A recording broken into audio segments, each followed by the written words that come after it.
Warner Brothers, who owns the Harry Potter IP, are literally sitting on a gold mine. There are so many amazing movie and TV show spin-offs that they could make that takes place in the Wizarding World. But instead, they decided to redo what they had already done with the 8 Harry Potter movies. What?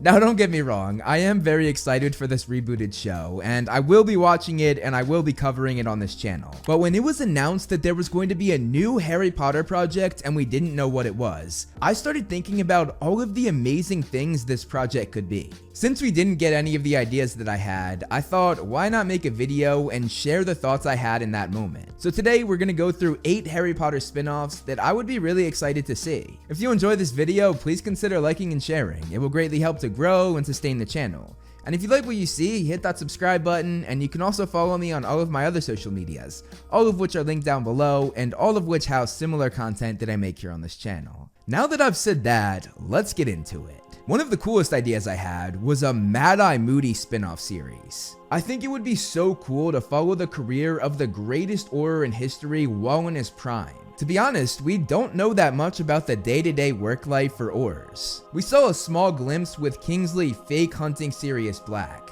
but other than that, there isn't much. I thought that while the show follows Moody chasing dark wizards during the First Wizarding War, we could also have flashbacks throughout that go back to his childhood and early days, sort of like how Daredevil did. Over the show's run, we could see how he lost his leg, we could see his fight with Evan Rosier, perhaps his toughest battle, and also a battle that made him permanently lose a piece of his nose. Rosier is dead. Dead? Yeah, he took a piece of me with him, though, didn't he? And in the finale, it could end with him losing his eye, and the last shot would be him putting his magical eye on. I think that would make for such a cool show that maybe lasted about 3 seasons. Another series I would love to see is one focused around the game of Quidditch. This has endless possibilities, but I think the thing that would work best is focusing on Victor Krum coming out of retirement for one final season. I think this would be perfect as a 1-season limited series. This was actually an arc released in Deeper Lore, and I think it would be such a cool premise. Everybody thinks that Krum is an old, washed-up player, and nobody takes him seriously, even his own teammates. The first episode could start with him seeing how bad the Bulgarian team is in the news. Then the episode could end with him at a press conference, and when asked why he's coming back, the final words of the episode could be, "To win the World Cup before I die," which was a real quote from the Deeper Lore story that I just told you about. We then see him come back, turn the team around, and prove everybody wrong, winning the World Cup for his country and going out as a champion and possibly as the GOAT. A darker show that I'd be interested in seeing is one following Fenrir Greyback. Greyback is one of the most underrated characters in the series, meaning not many people talk about his kind of insane arc. The show could maybe start with Greyback getting bitten, which is actually something that we know nothing about. We don't know who bit him, we don't know how old he was, and we don't know where he was. And seeing him get bitten is something that could make us sympathize with his character from the beginning. In my pitch for the show, we see a slow transition of him falling into his dark ways, brought on by being mistreated and shunned by the rest of the Wizarding World. We could watch Greyback create his underground society of werewolves, but for now, this is just a safe refuge for all of those werewolves who are prosecuted by wizard kind, and Greyback is seen as a sort of savior and their leader. I think it would also be great to have Greyback take in a child werewolf, who he would sort of raise as his own and who would be a soft spot for him. Then when the child ultimately is killed, it pushes Greyback's descent into darkness along. Over time, his safe refuge that he created would become his werewolf army that we heard about in the original series. The later seasons could also see his interactions with Voldemort, who he's not really loyal to, but who he goes along with because Voldemort promises them bodies. Greyback, of course, planned to use his werewolf army to overthrow Voldemort as well, which could be a really good conclusion to the show. I think it would be a really complex study of how such a terrible person was almost forced to go down the path he did.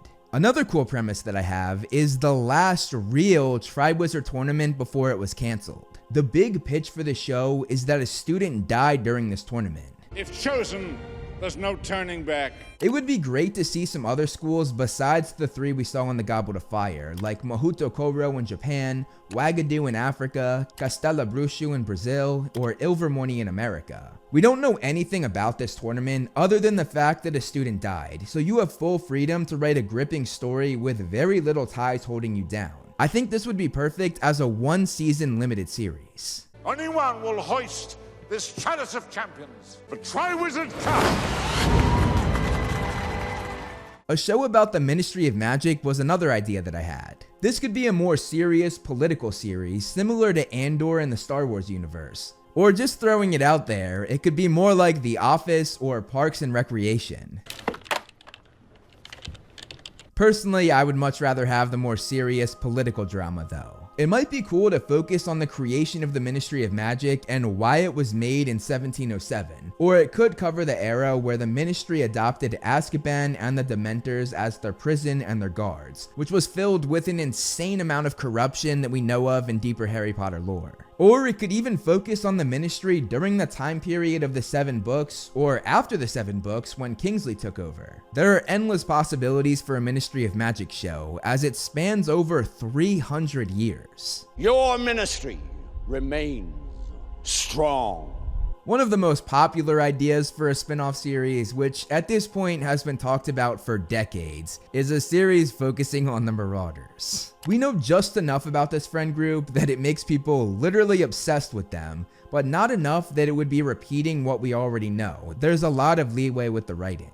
The series could start with Lupin being bitten as a child, which has a whole in-depth story of its own in, again, Harry Potter lore. The show could then follow Lupin as he becomes friends with James, Sirius, and Peter, and it could document their days at Hogwarts, which was incredibly eventful. They became illegal animagi, they snuck out every night there was a full moon, they gave themselves nicknames Moony, Wormtail, Padfoot, and Prongs, and of course, they made the Marauders map.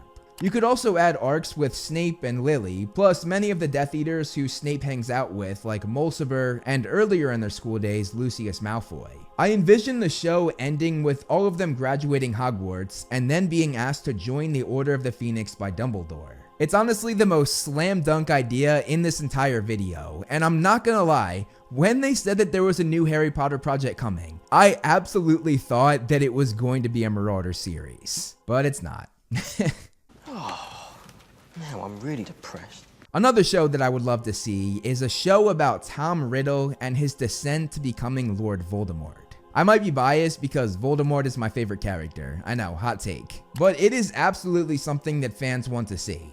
The video that made this channel take off was my Lord Voldemort video, which amassed 10 million views. Wicked. When I re-uploaded the video, it got another 14 million views, meaning 24 million people were interested in learning more about Voldemort's past. So clearly, it would be popular with the fans. There's enough in the books to give you a really solid outline of what you want to do. You could start with his mother, uncle, and grandfather, then cover his days in the orphanage, his Hogwarts days, his time working at Borgin and Burke's, plus those 10 years where he just disappeared and which we know nothing about other than the fact that he came back with red eyes and looking evil. So you can take that outline, get a good writer, and they can fill in all the gaps and make it a really complex show. And the show would end when Voldemort tries to kill Harry and then just turns to nothing. How cool would that be to just go to black and then you sort of see like a little white dot that just slowly fades away? I think that would be such a cool ending that literally leads right into the first book. This would be a perfect prequel. Brilliant. And finally, the last show that I want to see is one about the 4 founders and the creation of Hogwarts. Getting a story about Godric Gryffindor, Helga Hufflepuff, Rowena Ravenclaw, and Salazar Slytherin would be so cool. There was obviously a lot of drama as Slytherin defected from the other 3, which could lead to some really tense moments and possibly even some duels. We could follow the other 3 as they make Hogwarts a reality, and meanwhile, we could follow Slytherin as he creates and raises a basilisk. Then in the season 1 finale, it could start with Slytherin creating the Chamber of Secrets before he defected, and then the season finale could end with Slytherin putting the basilisk he raised in that chamber. I think that would be such a cool ending for the first season. And I have so many other ideas. This is one of those shows that can add so much to the Harry Potter lore, because at this point, we know next to nothing about this specific time period. But that's the 8 ideas that came to me when I first found out there was going to be a new Harry Potter project. Maybe we'll get some of these one day, who knows. The rebooted show could do really well, and then that could lead to more spin-offs. Like, it'd be cool if they took some of the actors from this rebooted show and then gave them their own show. I'm getting way ahead of myself though, so I'm gonna end it here. That's all I have for you guys today. Thank you so much for watching, and I will see you in the next video.